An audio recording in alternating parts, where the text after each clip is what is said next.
Hello again.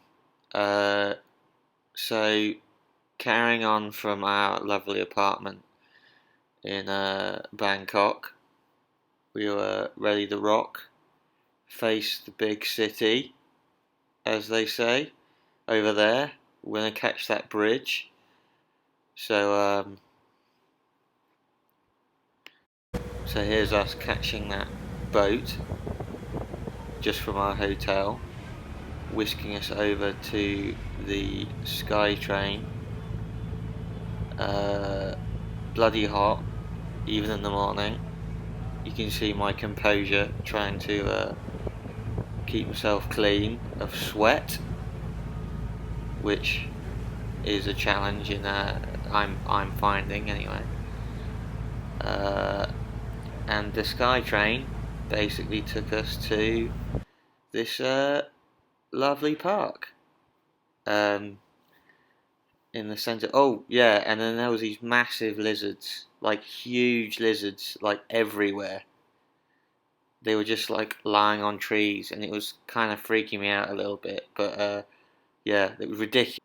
So then we sort of toddle along back to the Sky Bridge, bloody hell, the Sky Train, which you can see above on the top right. And this is where my odyssey of Bangkok begins. So it usually begins with me sweating like crazy, as you can see, then immediately refreshing,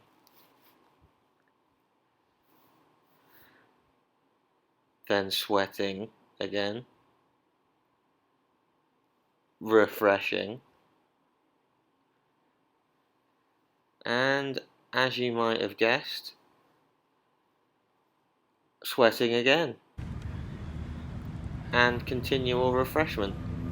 I don't think I've ever drank as much as this in my entire life.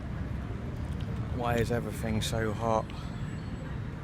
So then the other thing I remember from Bangkok is that it's insanely busy. Like, I haven't seen this much traffic in my entire life. It's just absolutely mental. And then this goes on to the most ridiculous thing where tuk-tuk drivers, like this man here that I've frozen it on, tuk-tuk drivers are absolutely ruthless. And it basically, the entire rest of the day was being conned and scammed by people in Bangkok, tuk-tuk drivers, taxi drivers, a random man on the street, uh, boat ladies, like every person, literally every person. All we wanted to do was get to the Royal Temple, Royal Palace, thank you, and everyone was telling us it was closed. You can't go to it.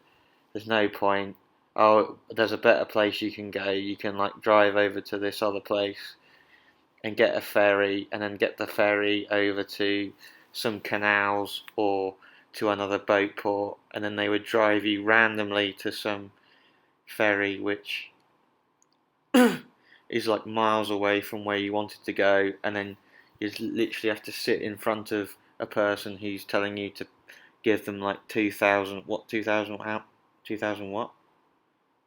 What's the money called? 950 baht each. 950 baht each, which is a ridiculous amount, as everything else is relatively cheap. And then everyone's just crowding around you trying to give discounts. So we managed to get away from the first scam, and then we walked into a really kind old man who actually just ended up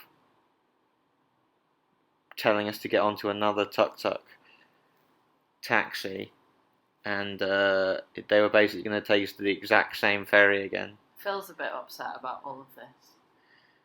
Well, of course. I mean, it's ridiculous. Absolutely ridiculous. I mean, I'm one of the most naive people in the universe. Possibly be nice. And if someone smiles at me and then tells me that, like, they're going to take me somewhere because something's closed, I just nod obediently and then just get in the tuk-tuk again. So an old man comes and points to a map and says that he's like an English teacher, and he asks us where we're from, and he's lovely and nice. I'm literally going to do whatever he wants. I'm going to get in the tuk-tuk, I'm getting into a ferry. But yeah, I mean, it was pretty stressful by the end of it. We were kind of relieved to. We did get to the palace. I don't have any videos of that. I think we were too traumatized by that point. And went to some hideous street full of like Koh-Sam Road, thank you, which was full of like tarantulas and fried tarantulas and scorpions. the tourist experience. Yeah, the tourist experience, and it's just horrendous. But all that effort to get over there, and my abiding memory is that Bangkok is ruthless. So, you know, if you ever go there, you're gonna have to distrust everyone. Because they're going to try and get as much money from you as possible. It's mental, like such a busy city. Just felt like you were breathing in. This is probably a really negative review of Bangkok. Probably. Well, it A little is. bit. But it's just insane. I just can't believe how insane it is. So yeah, then we just got the boat back to the hotel.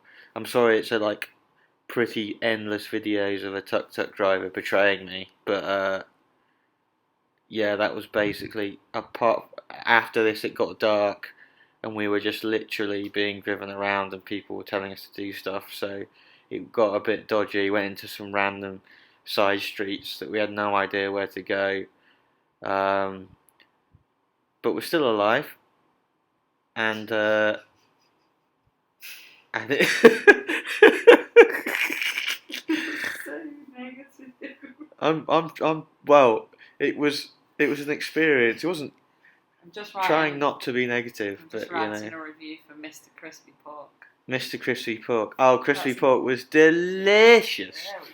There we go. The Crispy Pork place in the morning was fantastic. £4.